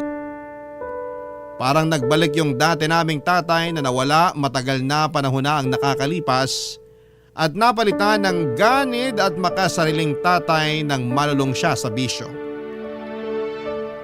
Iba talagang nagagawa ng adeksyon. Mabuti na lang dahil natauhan na siya ng mga oras na yon. Pero takot na takot pa rin sa kanya ang mga kapatid ko. Hindi ko naman sila masisisi dahil nakakatroma ang mga pangyayaring yon. Pero pinatunayan ni tatay na gusto na niyang magbago matapos niyang lumuhod sa amin at magmakaawa na patawarin na namin siya. Simula noon ay tinigil na ni tatay ang kanyang mga bisyo at nag-focus na lamang siya sa pagtatrabaho. Bumalik po siya sa pagtitinda ng taho pero naaawa na ako sa kanya kasi matanda na siya para magbuhat ng mabigat at maglakad ng malayo. Kaya nga inalok ko sila ni nanay kung gusto nilang magtindahan para naman kahit nasa bahay lang ay kumikita na sila.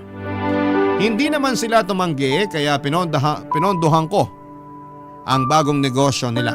Unti-unti ay kumita ang tindahan nila nanay kaya naipaayos nila ang bahay namin. Masasabi ko po na nakaahon na kami mula sa kahirapan nang dahil sa aming pagsisikap at pagtutulungan.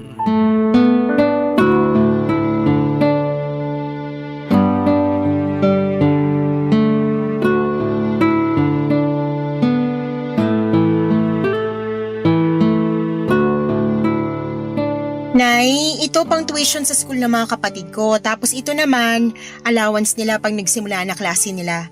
Magbibigay na lang po ulit ako sa susunod na buwan. Naku, nak. Sigurado ka ba rito? Ayos na tong pang tuition nila. Pero tong allowance, kaya na naming bigay ng tatay mo. Kumikita naman yung tindahan eh. Tama, nanay mo. Itabi mo lang yan. Baka kailanganin mo. Ayos lang po.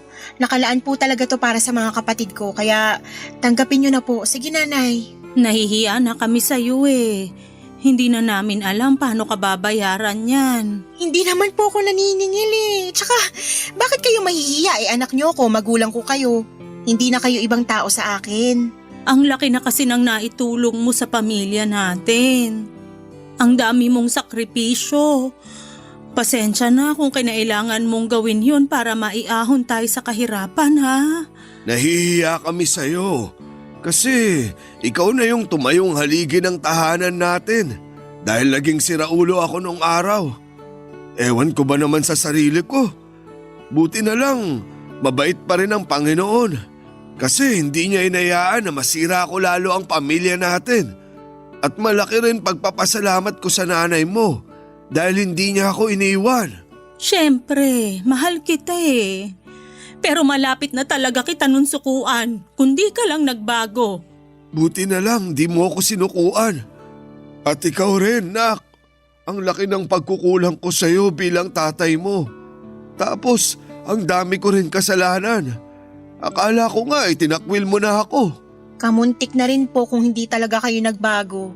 Bumigo na kayo doon sa huling kasalanan ginawa nyo, kaya nga namumuro na kayo sa akin, tay. Gwen naman! Pero masaya ako kasi nagbago na si tatay. Ganun pala yun, no?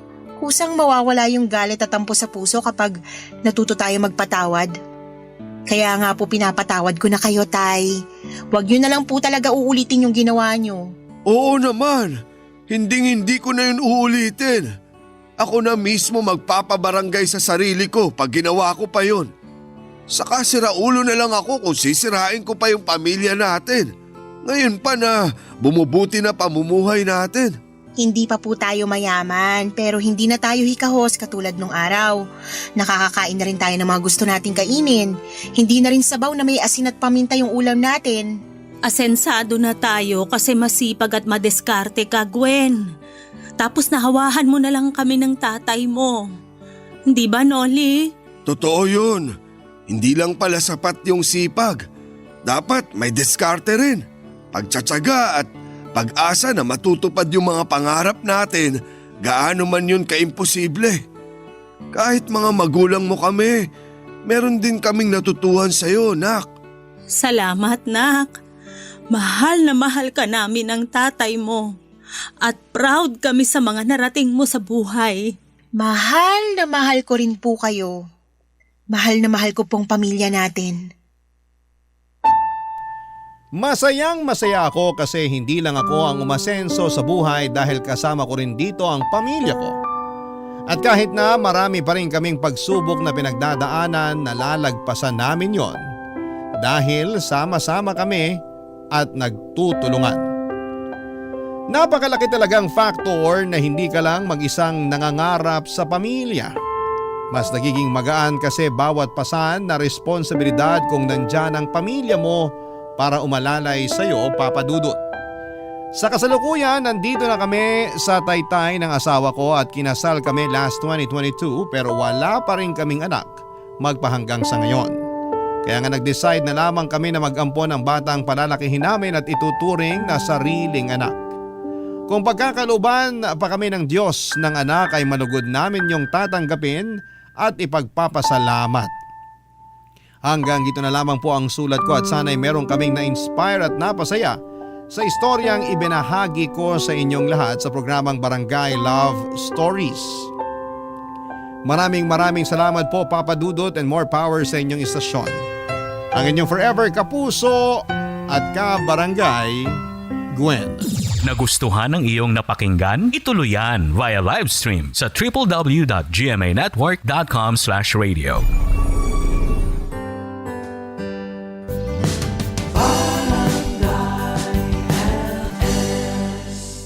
Forever. Ang mga kwento ng pag-ibig, kwento ng buhay at kwento ng pag-asa dito sa Barangay Love Stories. Love Stories.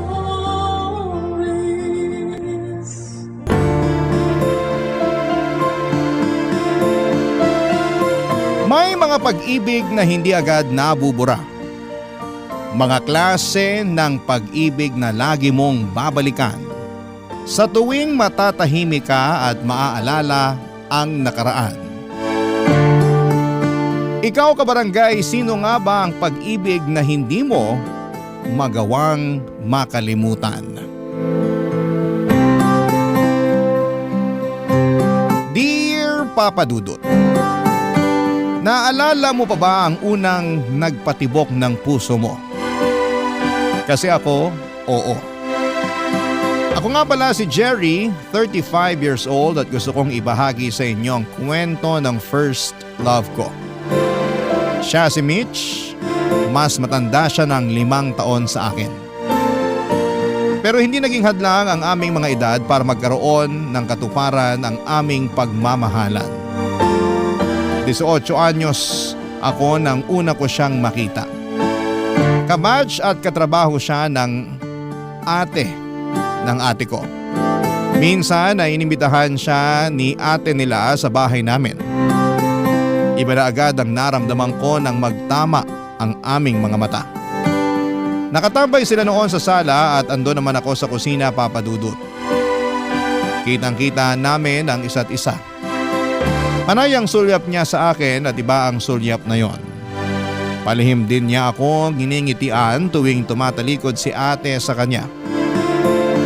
Ako naman ay panay ang daan ko sa sala kahit wala naman akong pakay doon. Nakahalata nga si ate nila at namula ako sa hiya nang tanungin ni ate kung bakit ba ako daan ng daan sa sala. Napangiti na lamang si Mitch. Doon na nawala ang hiya ko bigla. Sa mga sumunod na araw ay napadalas na nga ang pagdalaw ni Mitch sa bahay namin, Papa Dudut. Mas lalo tuloy akong nagkagusto sa kanya. Doon na rin kami nagsimulang maging malapit.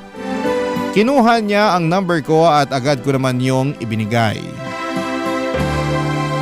Inabangan ko ang pag-text niya sa akin at nung nakatanggap na ako ng text sa kanya ay nagtuloy-tuloy na ang usapan namin, Papa Dudut. Doon na nagsimula ang love story namin. Niligawan ko siya at sinagot niya ako. Nilihim namin yon noong una dahil hindi namin alam kung paano ipapaliwanag kay ate nila na kami na. Nahuli lamang kami nang mabasa ng ate nila ang love letters na pinapadala sa akin ni Mitch.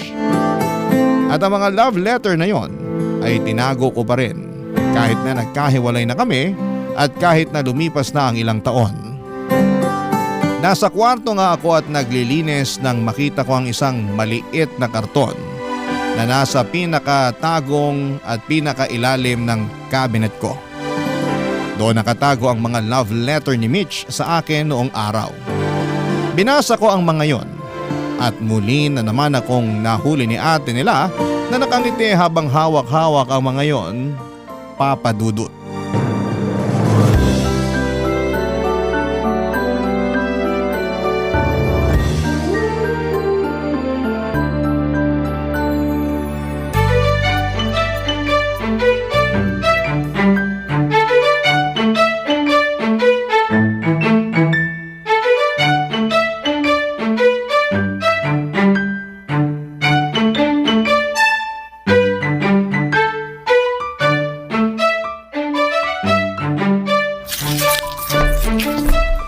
Hoy Jerry, tama ba yung nakikita ko? Yan ba ang mga love letter ni Mitch sa'yo noon? Ate Nila naman, bigla ka namang sumusulpot dyan. Nakakagulat ka. Sagutin mo muna kasi yung tanong ko. Oo nga, love letters nga to ni Mitch sa akin noon. Sabi ko na kulay pa lang ng papel, alam kong sa kanya na yan galing. Pink kasi ang papel na ginagamit niya pag sinusulatan niya ako ng love letter. At ikaw naman, blue na papel. Paano mo nalaman? Kala mo ba ikaw lang ang nahuli ko? Hoy, nahuli ko rin kaya si Mitch noon na binabasa mga love letter mo. Nakangiti ba siya? Kinikilig? Ginajudge ang grammar ko? Hoy, bakit parang interesado ka pang malaman? Ang tagal nyo nang hiwalay. Masama bang ungkatin ng past? Kung hindi naman makakatulong sa present, bakit pa? Gusto ko lang naman malaman. Closure, kumbaga. Oh, may naalala naman ako sa closure na yan. Ang talas talaga ng memory mo kahit 40 ka na ha. Hoy, para sabihin ko sa'yo, naaalala ko pa lahat na nangyari sa inyo ni Mitch. Ako kaya ang sumbungan niya ng mga kapalpakan mo. Pumalpak ako sa kanya? Hihiwalayan ka ba niya kung hindi? Ang sakit naman. Totoo naman kasi Wala na ako ibang ginawa kundi makinig sa mga reklamo niya sa'yo. Ako nga nagsabi na iwan ka na niya Sabi ko na kasalanan mo talaga kung bakit kami natapos. Ako nga yung nagsabi sa kanya na makipaghiwalay na sa'yo. Ate naman. Wait naman kasi, hindi pa kasi ako tapos. Sinabi ko yun sa kanya pero ayaw niya. Hindi ka raw niya kayang iwan. Mahal na mahal ka kaya ni Mitch noon. Talaga? Sinabi niya yun? Kinilig ka naman. Nagtataka lang ako. Kasi kung mahal na mahal niya ako, bakit bigla niya akong iniwan nun? Ganun naman talaga Hindi porket mahal ka, hindi ka naiiwan. Nasaktan din kaya siya nung iniwan niya ako? Hindi porket siyang nang iwan, hindi na siya nasaktan. Kung alam mo na kung paano ko siya kinomfort nung gabing nakipag-break siya sa'yo. Ay, bakit ngayon mo lang sinabi sa akin to? Di sana umabol pa ako sa kanya. Iyan ang dahilan kung bakit siya nakiusap na wag kong sabihin sa'yo kasi alam niyang hahabulin mo pa siya. Kapatid mo ko. Dapat sa akin ka pumanig. Dapat doon ka sa alam mong makakabuti sa akin. Tama naman. Doon ako sa makakabuti sa'yo. Kaya nga hindi ko na rin sinabi sa'yo Nakita mo kung paano ako nasaktan at nasira nung iniwan niya ako. Yun yung isang bagay na kailangan mong pagdaanan para maging matatag ka. O di ba matatag ka na ngayon? Pero natanong mo ba kung masaya ako? Choice naman natin maging masaya Ikaw lang naman tong pumipigil sa sarili mo na gawin yon. Ang higpit pa rin kasi ng hawak mo sa kanya. Ang tagal niya nakawala sa'yo Nakabitiw na ako sa kanya no. Talaga ba? Bakit hindi ka na nagkaroon ng karelasyon pagkatapos ni Mitch? Hindi lang ako interesado sa mga nakikilala ko. Sus! Okay Mitch ka pa rin talaga interesado.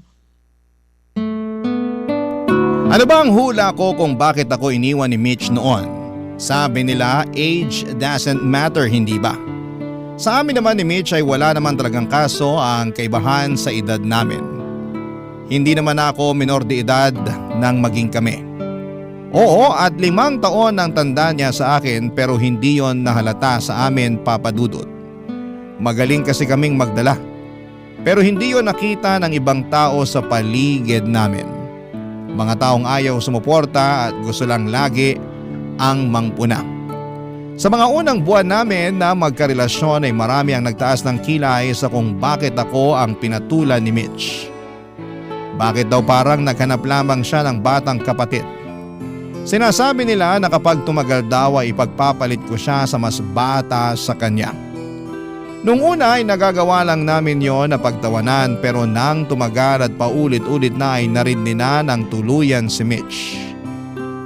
Dahil nga sa patong-patong na mga nang-i-issue sa aming dalawa ay naapektuhan na ng tuluyan si Mitch. Kaya kahit konting pagkakamali ko sa relasyon namin ay lagi na lamang niyang pinagdidiinan ng mga yon at pinapansin. Nung una ay sinubukan ko namang unawain dahil alam kong higit kanino man ay siya ang pinaka-apektado. Kaya lang papadudot ay napapagod din ako at nauubos ang pasensya tulad ng ibang tao. Umiiwas na ako sa kanya sa tuwing mainit ang ulo niya sa akin dahil sa mga maliliit na bagay at pagkakamali ko. Doon siya mas lalong naggalit sa akin. Gusto ko lang namang makaiwas sa away namin pero minasama ata niya ang mga yon. Iyon ata ang naging dahilan para hiwalayan niya ako. Ata. Hindi ako sigurado dahil hindi naman niya klinaro sa akin noong tinapos na niya ang relasyon namin, Papa Dudut. At kahit lumipas na ang ilang taon ay hindi pa rin yun naging klaro sa akin.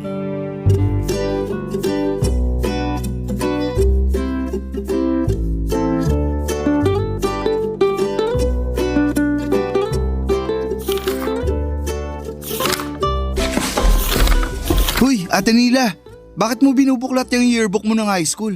Masama ba? Ikaw nga, binuklat mo yung mga love letter ni Mitch sa'yo eh. Ginudge ba kita? Oo kaya, Eh di sorry. Ikaw kasi, na-curious ako bigla sa past. Napaharap tuloy ako sa yearbook ko. dami mo sigurong naaalalang memories, no? Ilang libo ka mo. Para akong bumalik sa pagkabata eh. Bigla ako naalala yung ex mo. Patingin nga ng picture niya. Si Ramon? Ay naku, wala na rito, ginupit ko na. Walang lugar mga manloloko sa yearbook ko, no? Bitter ka pa rin ba? Ilang taon na rin naman. Patawarin mo na.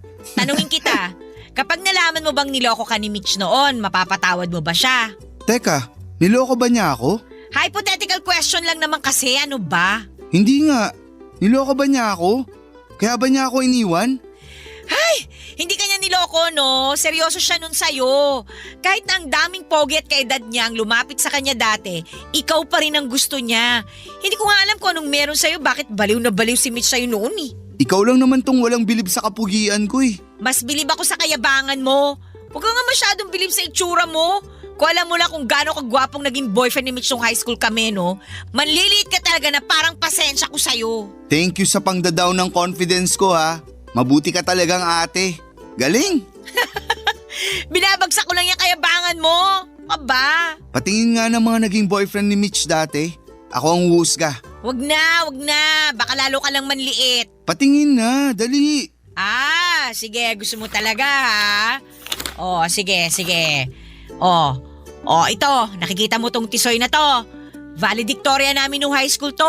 At siya rin ang first love ni Mitch. Teka, lugi naman ako dyan. First love yan eh. Tsaka mas gwapo sa'yo to, no? O ngayon, kumusta ang pagkabilib mo sa sarili mo, ha? May natitira pa ba? Wala naman sa itsura pag nagmamahal ka. Sabay kabig ka ng ganyan ngayon. Pero matanong ko lang, sino sa tingin mo yung mas minahal niya sa amin? Gusto ko sanang durugin ka pero...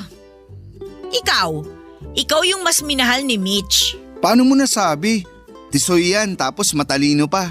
Eh ako, parang dumi lang ako sa kuko ng lalaking yan. Asa na ngayon yung inilalaban mo na wala sa itsura ang pagmamahal? Bigla ako nang hina nung pinakita mo sa akin yung itsura ng first love niya eh. Hindi ka dapat makaramdam ng ganyan. Kasi kung alam mo lang kung paano kay kwento ni Mitch sa akin. Ibang ningning na mga mata niya kapag ikaw ang binabanggit niya. Sa tingin mo ba, naaalala pa niya ako? Ikaw, naaalala mo pa ba siya? Nitong mga nakaraan, napapadalas. Hindi man kasing dalas mo, sumasagi ka pa rin sa isip niya. Sumasagi nga rin kaya ako sa isipan niya. Paano kaya niya ako naiisip? Sino kaya ang kasama niya noong naiisip niya ako? Ang dami kong tanong noon dahil sa sinagot ni Ate Nila sa akin. Pero hindi ko yon sinabi sa kapatid ko, Papa Dudut. Tumahimik na nga lang ako at pasimpleng nagbiro na mas maapil ako sa naging boyfriend ni Mitch noong high school. Hanggang sa magpalit na kami ng topic at sinarado na rin ni Ate Nila ang yearbook niya. Pagkatapos noon ay iniwan niya ang yearbook sa mesa dahil biglang tumunog ang cellphone niya.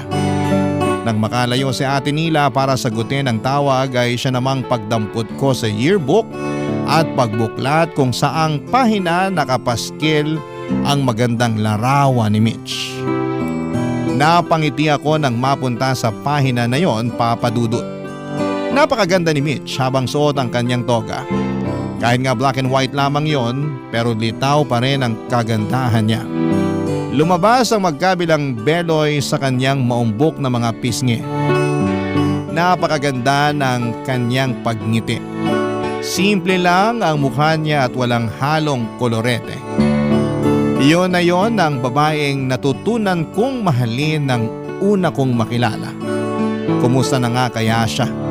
Muli na naman akong nagtanong sa isipan ko. Ngumiti akong muli nang maalala ko kung gaano siya kaganda at nawala rin ang ngiting yon. Nang maalala ko kung gaano kasakit nang bitawan niya ang mga salitang ayoko na. Dahil doon ay sinarado ko nang muli ang yearbook ni Ate Nila at nilapag yon sa mesa. Tumayo na ako para pumasok sa kwarto ko. Pero napalingon akong muli at sinarado kong yearbook ng ate ko. Tulad ng yearbook na yon ay tuluyan na rin kayang naisara ang love story namin ni Mitch. Papa Dudut. Barangay Love Stories. Barangay Love Stories. Sinubukan kong hanapin si Mitch sa Facebook. Pero nahirapan akong gawin yon, Papa Dudut, hanggang sa naisipan kong hanapin ang mga kakilala kong kamag-anak niya. Ang pinaka-close niyang pinsan ang una kong hinagilap. Hindi naman ako nahirapang gawin yon at sinubukan kong i-check kung friend dito si Mitch sa kanyang Facebook account. Pero hindi. Kaya naman naglakas na ako ng loob na i-message ang pinsan ni Mitch para malaman kung nasaan na siya. Doon ko nalaman na wala ngang Facebook si Mitch at tanging cellphone number lamang nito ang ibinigay sa akin. Pasimple ko na nga ring inalam kung may asawa na ba si Mitch at laking saya ko nang malaman kong kakahiwalay lang pala ni Mitch sa kanyang naka-live-in. Papa Dudut, wala po akong sinayang na oras. Agad kong tinext si Mitch at nagpakilala. Wala pong isang oras ay nakatanggap na ako ng reply sa kanya. Magiliw si Mitch na nakipag-usap sa akin. Hindi ko pa naman siya nilandi noon. Tinatansya ko pa rin siya, Papa Dudut. Siyempre, galing lamang siya sa hiwalayan at ayoko namang mabigla siya sa pagpaparamdam ko. Kahit sa totoo lang ay nai-excite na akong muling makita kung may pag-asa ba kaming magkabalikan, lalo't pareho na kaming single na dalawa. Kahit naman tinatansya ko na siya noon ay gumawa pa rin ako ng paraan para mabilis kong malaman kung may pag-asa kaming dalawa. Wala akong inaksayang panahon at nakipagkita ako sa kanya para maramdaman kung may pag-asa ba akong muli sa kanya. Maswerteng pumayag naman siya, Papa Dudut. Nagkita kaming dalawa sa dati naming tambayan. Doon yon sa isang bakery na may masarap na bentang peanut butter. Yun ang paborito naming palaman sa malambot na monay na benta nila na sinasabayan namin ng buko juice na maraming yelo.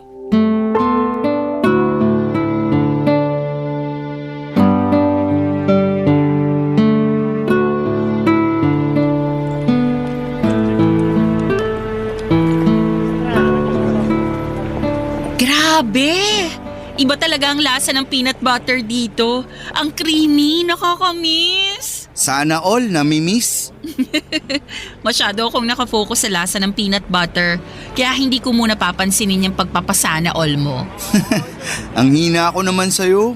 Gusto ko lang namang malaman kung na-miss mo rin ako tulad ng pagka-miss mo dyan sa peanut butter. Hindi ko na kailangang sabihin yon. Habang nagpapalaman ako ng peanut butter kanina, bigla akong na-miss nung mga panahong magkasama tayo rito. Lalo kapag malakas ang ulan.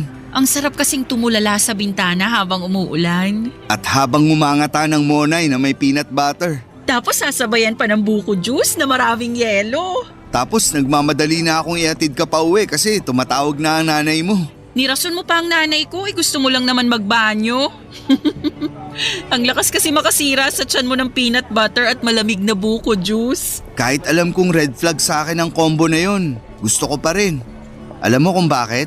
Kasi alam mong paborito ko ang combo na yon at gusto mo akong sabayan. Kahit masira pa ang tiyan ko. Pwede naman kasing magkape ka na lang kaysa sabayan mo pa ako sa buko juice eh. Masama bang piliin kong makasabay ka sa mga paborito mong pagkain? Ayan, yan na yan. Ang alin? Diyan mo ako nadali. Lagi mong inuuna yung gusto ko kahit makakasama pa sa'yo. At handa akong ulitin yun ngayon. Jerry. Mitch, alam ko kagagaling mo lang sa iwalayan. Hindi naman kita minamadali.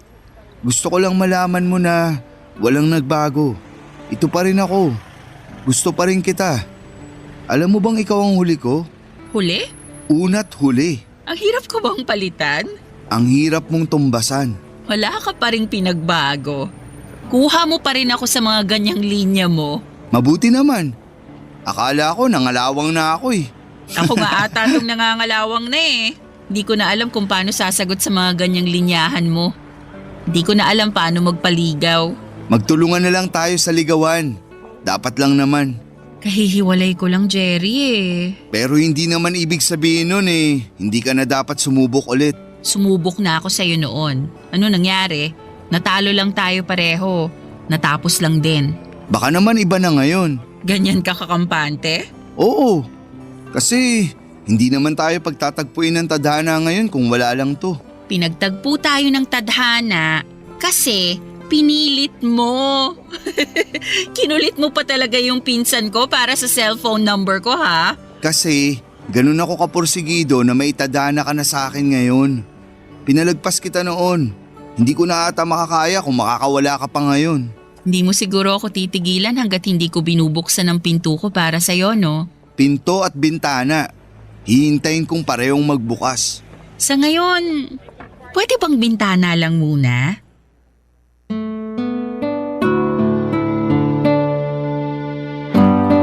Tumitig si Mitch sa akin at saka nilapatan ng ngiti ang huli kong sinabi. Alam kong umepekto sa kanya mga salita ko, Papa Dudut. Alam ko na kasing sa salita ko siya nadadaan kahit noon pa man. Yun din ang ginamit ko sa panliligaw ko sa kanya at maswerteng nagbukas ang kanyang bintana na sumabay sa kanyang pinto. Tuluyan na niya akong pinapasok muli sa kanyang buhay at buong puso akong nagpapasalamat sa ikalawang tsansa na naibigay niya sa akin para madugtungan ang naputol naming pagmamahalan. Wala akong sinayang na oras habang magkasama kami, Papa Dudut. Hindi ko pinaramdam sa kanya na mali ang desisyon niyang muli akong papasukin sa buhay niya. Minahal ko siya higit pa noon. Pinakita ko sa kanya na sa pagdaan ng taon ay nag-mature na ang pagmamahal ko para sa kanya. At pagkakataong yon, nagtiwala na siya sa akin na hindi katulad noon. Mabilis ang lumipas na mga buwan. Naging masaya kaming pareho at ayon sa kanya yun ang unang beses na naging masaya siyang muli matapos ang hiwalayan nilang mag-asawa. At nagpapasalamat daw siya na muli akong bumalik sa buhay niya dahil kung hindi baka tuluyan na raw siyang nawala ng tiwala sa pagmamahal. Ako raw ang nagpabalik sa kanya ng gana na magmahal ulit. Masaya ako. Masayang masaya. At dahil sa nararamdaman kong yun ay inaya ko siyang magpakasal. Alam kong alangan at lalo't may latag pa ng trauma ang nangyari sa kanila ng dati niyang kinakasama. Pero laking gulat ko nang pumayag siya. Hindi ako makapaniwala, Papa Dudut. Agad kaming nagpakasal at marahil iyon ang pinakatamang desisyon na ginawa ko sa buhay ko. Wala na kaming pakialam noon sa sinasabi ng ibang tao na masyado kaming nagmamadali. Hindi na kami muling magkakamali na makinig sa kanila. Dahil nung minsan hinayaan naming magbigay sila ng opinyon sa relasyon namin, kapwa po kami nasira. Kami nagkalayo.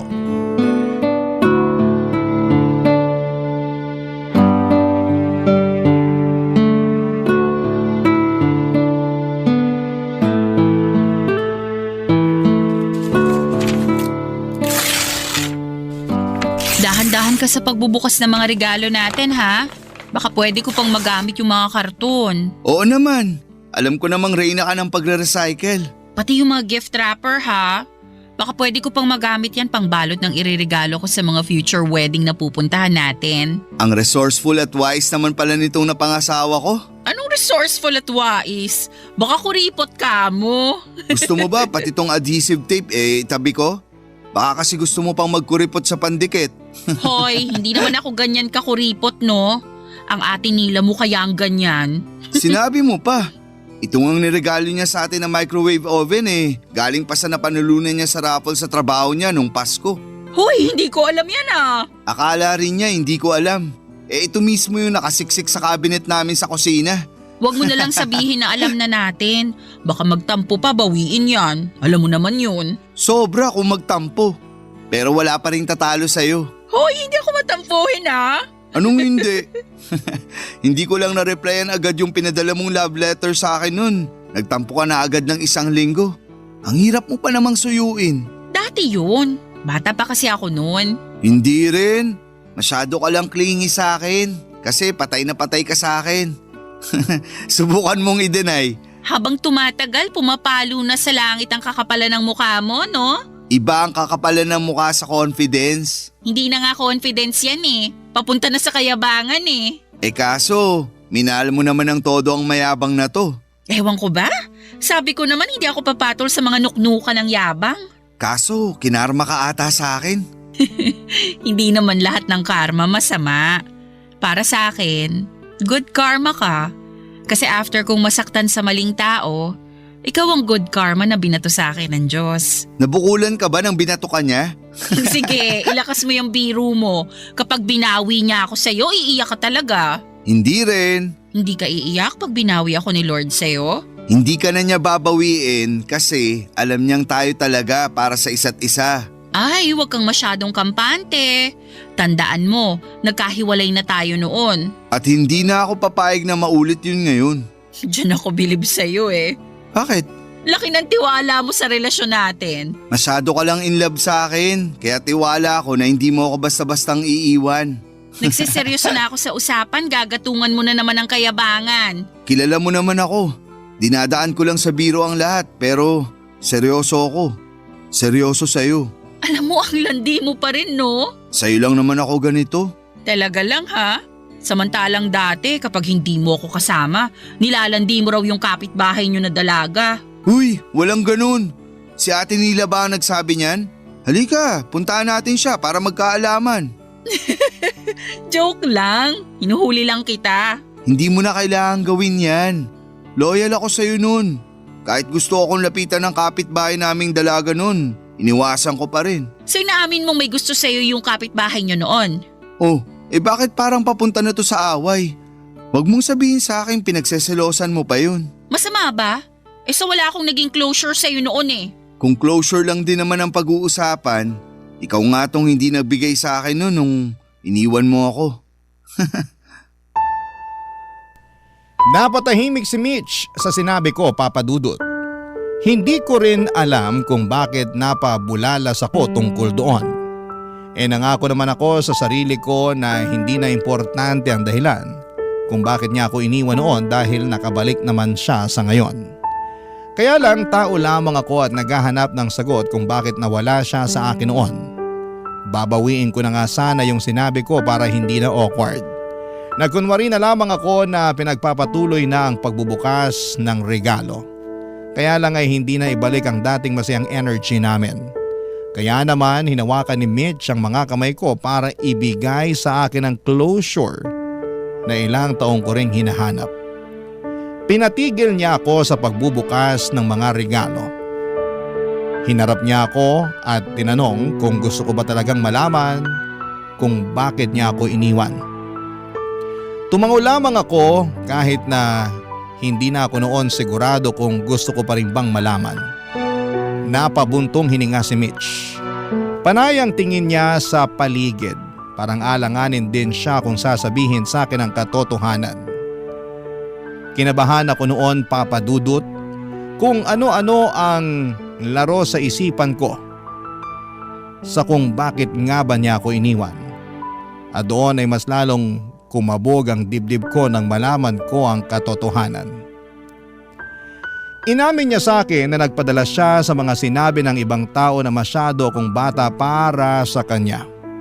Na kesyo maghahanap daw siya ng kaedad niya at pareha sa level ng pag-iisip niya. Kaya naman pinatos niya ang isang manliligaw niya. Hindi raw niya gusto ang lalaking yon pero nagawa niyang patulan dahil masyado siyang nadala sa emosyon niya. Nilihim nila ang kanilang relasyon. Hindi yun nalaman ni Ate Nila dahil nahihiya rin daw si Mitch sa ginawa niya. Pero 2 buwan lang nagtagal ang relasyon na yon at iniwan na rin siya ni Mitch, Papa Dudut. Na-realize daw niya na ako talaga ang gusto niya. Gusto raw niya makipagbalikan sa akin pero sinabi ni Ate Nila na masyado na raw akong nasaktan at mas makakabuti kung mag-move on na lamang kaming pareho mula sa sakit na aming naranasan ng mga panahon.